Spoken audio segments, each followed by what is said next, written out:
Want to edit your Facebook Reels after posting? You can easily change the caption, visibility settings, and more, even after your reel is published. Hello everyone, welcome back to our channel. In this quick tutorial, I'll show you how to edit your Facebook Reels after they've been posted.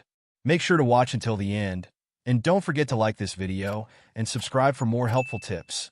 Editing Facebook Reels after posting allows you to make changes to your videos, including adjusting captions, tagging someone, and modifying visibility settings. To get started, open the Facebook app on your mobile device and log into your account.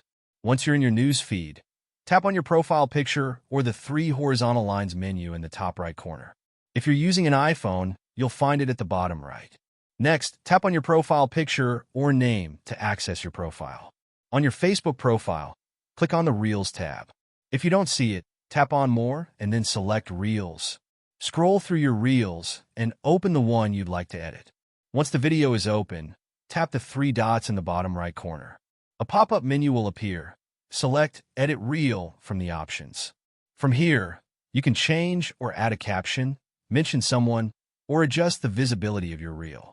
After making your changes, just click this Save button at the bottom of the screen. By following these simple steps, you can easily update the caption of your Facebook Reel video. If you found this tutorial helpful, please give us a thumbs up and subscribe for more tips and tricks.